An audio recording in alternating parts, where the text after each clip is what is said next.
We're finishing up this week in the book of Job, wisdom for when you don't have the answers. Now, if you remember, I spoke about how I kind of break up these books. The Proverbs is wisdom and life when the world works the way it should. Ecclesiastes is wisdom and life when the world is broken. And Job is wisdom and life when you don't have the answers. Now, there is really just so much to talk about with this book. And I'm, again, trusting that you're doing your survey work to help understand the main features of the book. This is a really good one to return to this idea of this is not a pipe again, because Job has a very, very clear literary outline where when we think about the book and how it's put together, there's an introduction in chapters 1 through 2, but then the discourses section, it follows a very clear outline where one friend says something and then another one says something and then another one says something and Job responds. So they kind of go around in these circles and there's these dialogues, and as the dialogues go on, the friends speak less and less and Job speaks more and more. And the reason why I bring it up is that it has a clear literary structure to it. And I believe the book of Job happened. I believe it's historical. But I believe that the conversations in it are a literary construction of it, right? Because I don't think that when they were there necessarily that how it worked was that they were sitting around and then one friend accused Job and then they took turns and they always just followed the exact same thing and they just went around in circles and talked this way. I think that it's reconstructed the conversation for our benefit and it's reconstructed for our purpose. There are so many interesting things about this book. And so many things that you should take the Wisdom Lit course for, that we delve into much deeper in this book. And I really do love this book as well, and there's a lot of complexity in it. But I really want to just deal in the big picture with theme, because I think a lot of people get hung up here in the book of Job. So what is the main theme of the book of Job? And I put a few things that I think people think. The first one is why good people suffer, or why do good people suffer? I don't think this is the theme of the book of Job, because ultimately Job never really finds out, right? We know, because we get the picture in the first couple chapters of the book, that there's a reason that Job suffers, but he never really understands. And kind of going off of that, how to follow God in suffering, and I would say this is the more common way for people to think about this book, that Job is an example of how we should suffer well and still follow God. And the reason that people say this is I think they get stuck on chapters 1 and 2, because at the end of chapter 1 and the end of chapter 2, there's a phrase that says, in all of this, Job did not sin by accusing God. Well, the problem is that this is not where the book ends. It doesn't end in chapters 1 and 2. And so a lot of times people will preach on or teach on these early chapters, and this is what they'll teach about Job. But the truth is, again, this book is very literary. It has a literary construction to it and a literary structure. And these two chapters and those statements actually really set us up for the fact that Job does accuse God. By the time we get to later on in the book, Job does accuse God. He does sin by accusing God, and he realizes that he does, and he repents of it later on in the book, and that's why God talks to him. I bring this up because I think that oftentimes we want a book to have a nice, neat little bow, that really what it's telling us to do is showing us how to faithfully suffer when things happen. But that's not actually what's happening in Job. He makes mistakes. And I really love the Bible Project video for this book. It is probably my favorite Bible Project video of all of the ones that they've made.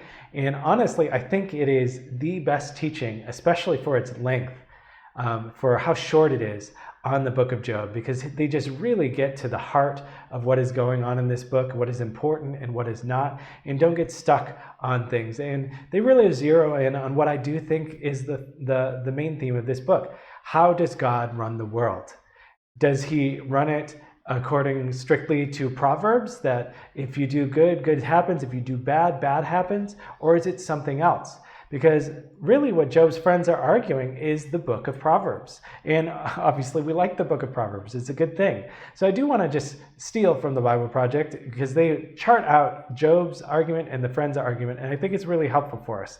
So basically what the friends are saying is that God is just. We know that. And God always runs the world according to justice. So therefore, Job, you must have sinned. Right? This is the logic of the book of Proverbs. And so Job comes back, and we know that the friends are not right. We know that Job didn't sin. But Job comes back, and he knows he's innocent. He hasn't done anything. Now, we could make an argument. He must have sinned somewhere in his life. But, the whole point of the first couple chapters is to show that Job is very righteous and that he doesn't actually deserve this. So Job says, I'm innocent. And so he knows that his suffering is not divine justice. So it means one of two things. Number one, God doesn't always run the world according to justice, or God is unjust. And, it's not super clear which one of these Job settles on. He brings his case before God, and the language in the chapters leading up to Job's accusation and really just demanding that God speak to him. He talks about pleading, he talks about a judge in a case, really using courtroom language here.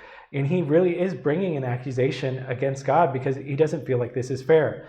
Well, logically, Job is right. It's got to be one of these two things.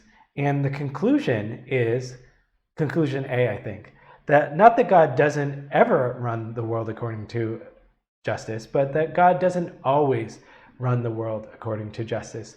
There's a really great commentary, the NIV application commentary, where basically what the author of that commentary says is that, God doesn't always run the world according to justice, because if he did, we would all be dead, right? God needs room to inject grace into what is going on. It is through God's grace that we can even draw one breath. So we know that God doesn't run the world strictly, always according to justice. And that's the point he makes to Job. Because Job asks God to answer him, and the answer he gets is, well, look at this hippopotamus, and look at this, and look at these stars, and all of this stuff. And it seems like maybe it's not an answer.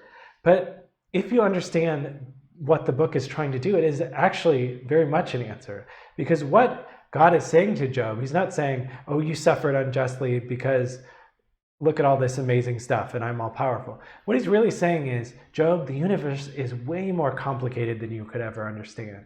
And you want to look at it and say, well, look, I didn't do anything wrong, so I shouldn't suffer. But you got to know that there are 1,000, 1 million, millions, billions of things going on in this universe that you could not possibly understand, that have nothing to do with you, that have nothing to actually even to do with justice or injustice.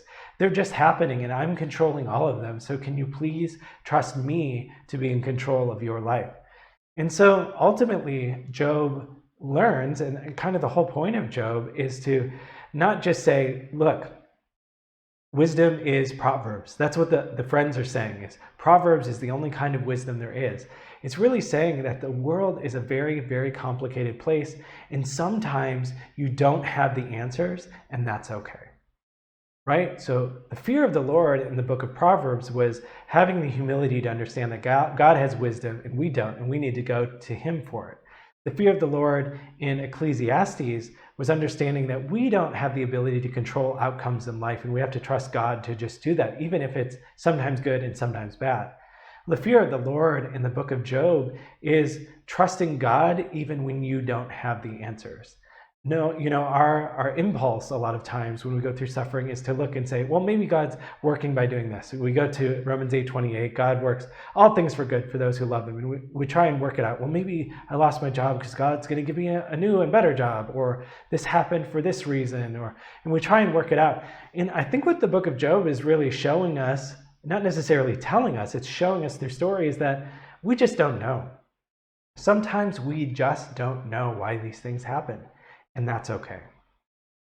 We need to be okay with not knowing. And we need to be able to trust that God does know. And, I really strongly think that this is the theme of the book of Job. If you pay attention to what's going on, a lot of people really get stuck on the beginning in this challenge. And we really make it about spiritual warfare and say, look, what we expect is going to happen is that Satan makes this wager with God, and Job's going to be successful and he's going to suffer well, and then God's going to win that wager. Well, Job doesn't actually suffer well. He does actually accuse God. But we know that the wager, the kind of bet between God and Satan at the beginning, isn't the point of the book, because we never get the end of it. We hear the beginning of the story, but it never returns at the end of this whole story to say, and then God triumphantly went before Satan and said, look, I won. Because it's not the point of the book. You need to pay attention to the structure of a book to see what is actually going on. And that's why this book is difficult. It isn't the ending we expect. At the beginning, we're kind of set up to expect, Job's going to suffer well, God's going to win. But ultimately, the ending is not quite as neat. It isn't tied up quite so well, but it is much better for us, because the truth is, we looked at Ecclesiastes. Life is not tied up neatly into a bow all the time. And Job acknowledges that. That's not what happened in Job's life, as a matter of fact. He doesn't really get any answer to why he suffered. God never tells him about what happened in those first 2 chapters. But what he does understand is that things are very, very complicated, but God is very, very wise and very, very big. And it makes the theme of the book of Job not only much more faithful to what is actually in the book, but also, I think, more applicable to us, because we don't have answers all the time, and that's okay. We need to be able to trust God to do what he's going to do, and that he is working even when we don't have those answers.